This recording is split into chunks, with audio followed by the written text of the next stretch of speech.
اعوذ باللہ من الشیطان الرجیم، بسم اللہ الرحمن الرحیم۔ تمام سننے والوں کی خدمت میں سلام عرض ہے۔ پروردگار عالم نے ایک دفعہ پھر ہمیں عبادت کرنے کا موقع دیا ہے۔ اگر رمضان کی حقیقت، رمضان کا ثواب، رمضان کا اجر، رمضان کی جزا کا ہمیں پتہ چلے تو ہم اپنے آپ کو بہت خوش قسمت تصور کریں گے۔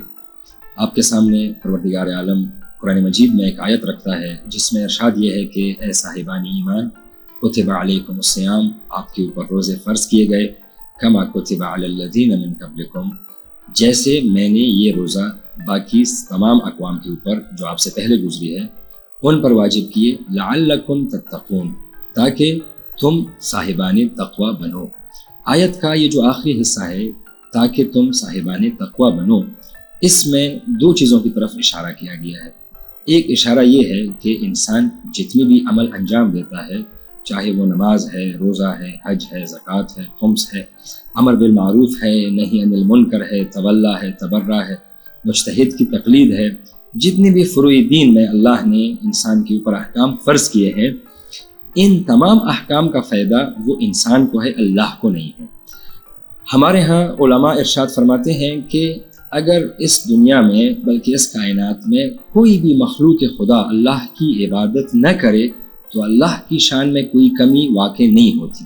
اسی طرح سے اگر پوری کائنات اللہ کی عبادت کرنے لگ جائے تو اللہ کی شان میں کوئی اضافہ نہیں ہوتا۔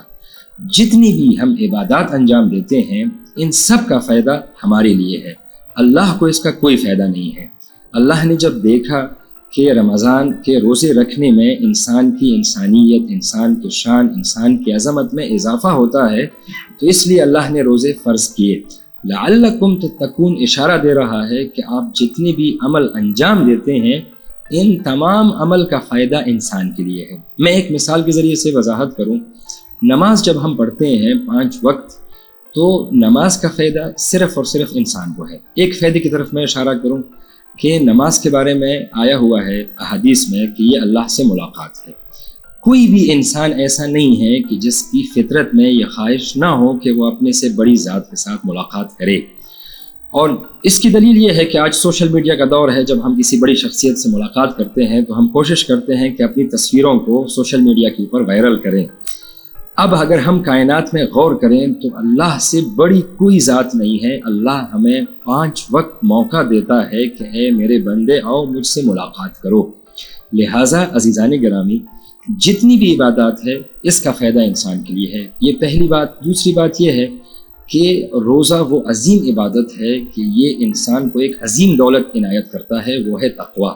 جب انسان صاحب تقوی ہوتا ہے تو اس کے تمام عمل مقبول ہوتے ہیں، جیسے قرآن مجید میں ہے انما یتقبل اللہ من المتقین، اللہ عمل صرف متقی لوگوں سے قبول کرتا ہے۔ پروردگار عالم سے دعا ہے کہ وہ ہمیں روزے میں، رمضان کے مہینے میں تقوی حاصل کرنے کی توفیق دے۔